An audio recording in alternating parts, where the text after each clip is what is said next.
Assalamualaikum warahmatullahi wabarakatuh. Waalaikumsalam warahmatullahi wabarakatuh. Kenalkan kami dari kelompok 3 semester 4 kelas A1.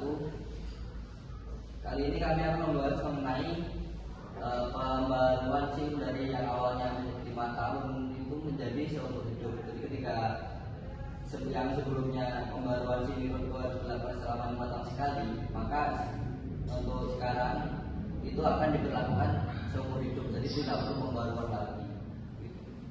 Itu nanti bagaimana? Gitu loh. Jadi bikin verifikasi di dalam SIM tersebut kan ada data diri, ada foto, nama, alamat dan lain sebagainya. Maka di situ tiap pengguna SIM kan mempunyai KTP.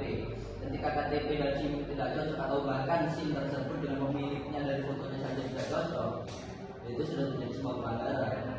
Dan itu juga telah berlaku dari lama, bukan dari pembaruan SIM tersebut. Iya, paham. Tapi apa namanya? Kalau apa namanya tadi? Lupa. Anda ngomong apa tadi? Oh, yang itu peraturan SIM akan ditetapkan dalam undang-undang. Ya, iya. Memang peraturannya itu memang sudah ditetapkan sejak sebelum adanya isu SIM seumur hidup ini kan. Nah, tapi pemberlakuan sanksinya itu kan ketika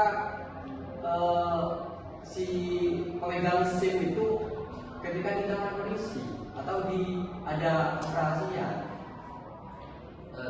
Hanya perlu menyerahkan, sebenarnya tidak harus ditahan, karena dalam dari tahun 2022 sampai 2023 kalau tidak salah itu juga sudah berlaku e-SIM atau e-tilang.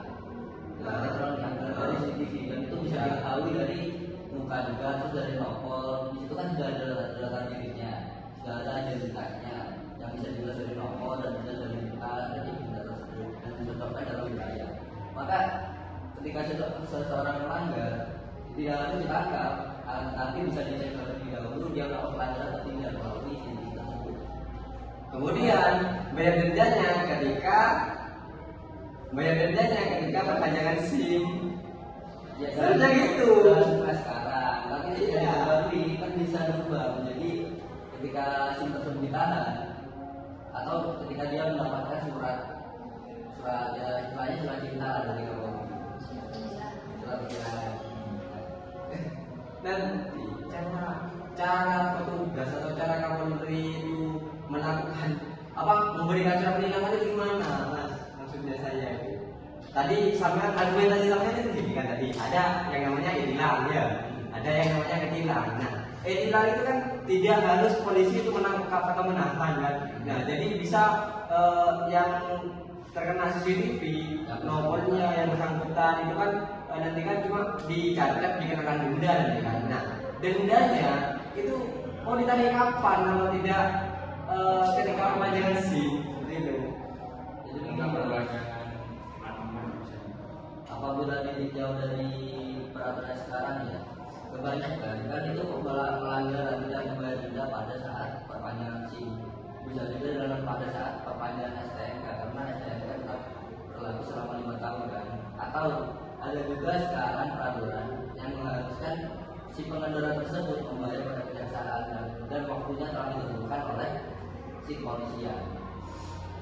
Jadi waktu tidak harus menunggu pada saat perpanjangan SIM, bisa juga pada saat perpanjangan STNK atau ketika dia dipanggil ke dewan pengadilan untuk melunasi sanksi tersebut. Kata masnya diganti oleh pendapatan pajak yang lain, kan otomatis pajak yang lain tarifnya tambah tinggi. Apakah itu masyarakat bisa menerima kalau pajaknya tambah tinggi? Iya, jadinya nanti kan itu bisa timbul masalah baru seperti itu. Kalau kalau pajak dari pendapatan SIM itu dialihkan ke pajak yang lain. Dari itu kesimpulannya yang pertama dapat melakukan efisiensi administrasi, mengurangi beban administratif bagi pemerintah dan masyarakat tentang Pemberlakuan SIM 5 tahun menjadi seumur hidup. Lalu yang kedua, pemanfaatan teknologi dengan sistem digital, pemantauan dapat dilakukan secara real time tanpa perlu pembaruan fisik. Terus yang ketiga, penyimpanan sumber daya. Mengurangi penggunaan kertas dan plastik untuk pembuatan SIM. Yang keempat, kenyamanan masyarakat. Menghilangkan kerepotan perpanjangan berkala. Yang kelima, fokus pada pelanggaran. Polisi yang dapat lebih fokus pada penindakan pelanggaran daripada administrasi.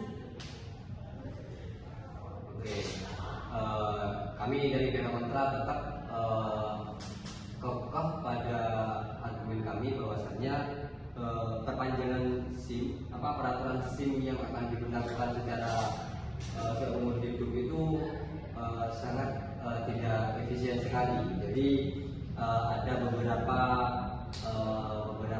konflik nantinya, ataupun nanti ada beberapa masalah yang pertama itu terkait keamanan lalu lintas, dan kemudian terkait potensi penyalahgunaan SIM tersebut.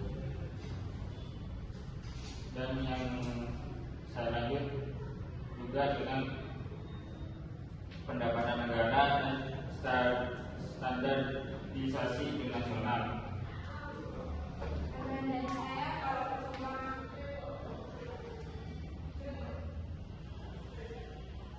pada penggalan data, kesulitan dalam memperbaiki data pribadi seperti alamat atau email. Kemudian kalau kontrak ini ada pertanyaan lagi terkait dari perpanjangan SIM dari 5 tahun menjadi 10 tahun.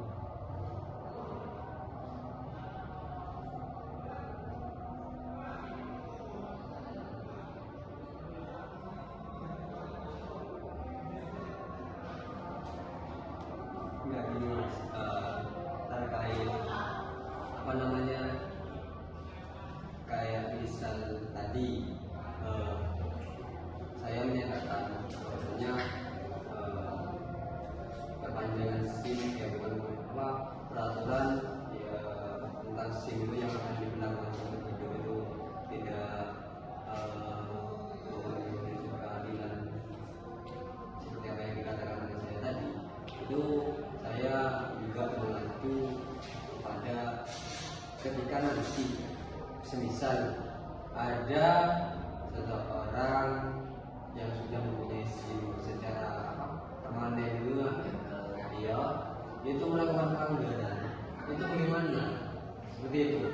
Soalnya tadi kan tadi saya juga mengatakan bahwasanya kalau semisal yang memiliki SIM secara legal itu sudah tua, sudah tidak sehat lagi, kemudian masih mengendarai sepeda, itu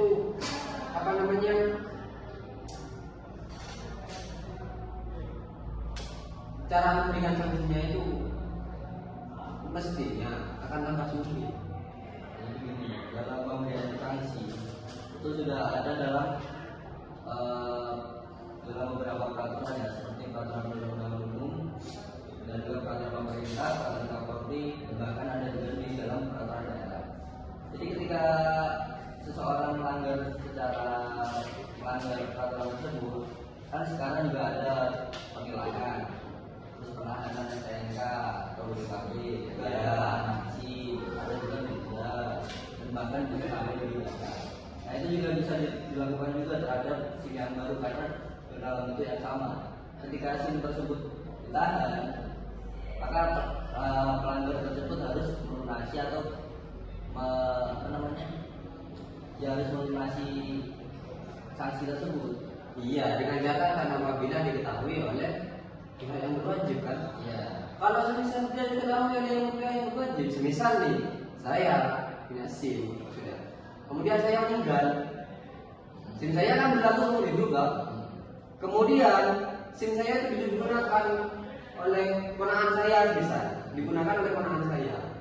Nah, kemudian ponakan saya itu kalau kemana-mana ya helman, terus pakai spion, pakai apa, jadi selamat dari operasi. Itu nanti bagaimana? Gitu loh. Jadi begini, ketika SIM di dalam SIM tersebut kan ada data diri, ada foto, nama, alamat, dan tiap pengguna SIM kan mempunyai KTP.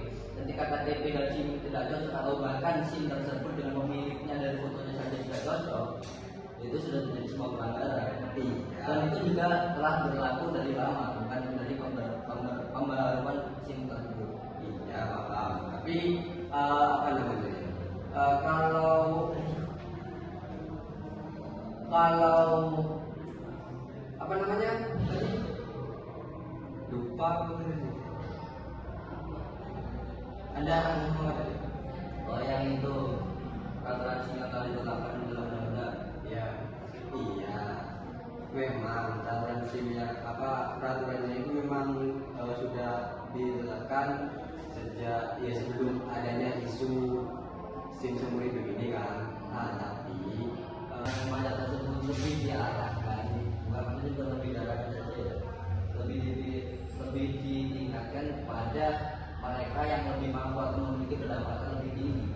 Maka dari si pembayar pajak yang memiliki pendapatan lebih rendah, yang secara otomatis akan merasa terbebani itu dapat dikurangi dan pengurangan tersebut dialihkan kepada si pembayar pajak yang lebih tinggi, dan itu harus sesuai dengan pendapatan tiap daerah. Jadi harus sesuai dengan peraturan undang-undang. yang tertanggung itu yang tanggung pajak yang membayar pajak yang lebih tinggi itu mah Udah Pimpinan di iya iya gimana kakak harus saja terus itu ya misalkan yang pendapatan lebih tinggi kata Mas Rian bisa menanggung pendapatan yang lebih rendah, apakah si pihak pendapatan yang lebih tinggi setuju apa enggak?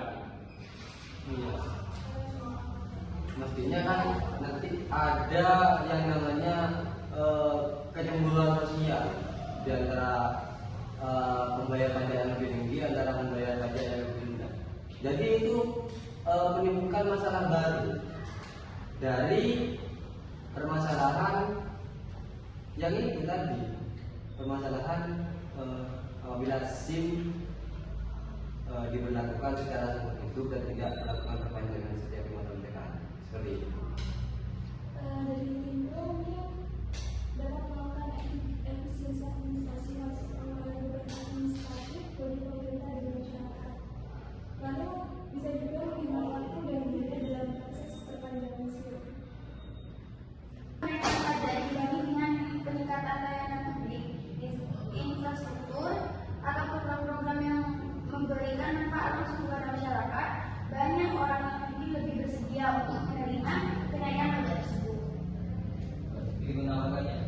Jadi bukan hanya dibagi rata pada keseluruhan, tetapi bisa juga ditinjau dari kemampuan individu si pembayar pajak tersebut. Jadi ketika si pembayar tersebut mempunyai istilahnya dia mampu untuk membayar lebih, maka dari si pembayar pajak yang lebih rendah pendapatannya itu dapat dikurangi oleh si pembayar pajak yang memiliki pendapatan lebih tinggi. Jadi tetap saja pembayar pajak itu juga kan bervariasi, tetapi bisa juga diakali dengan cara seperti itu. Ya, sekian dari kelompok kami, kelompok 3 yang membahas tentang SIM 5 tahun akan diberlakukan seumur hidup. Kurang lebihnya mohon maaf. Wassalamualaikum warahmatullahi wabarakatuh.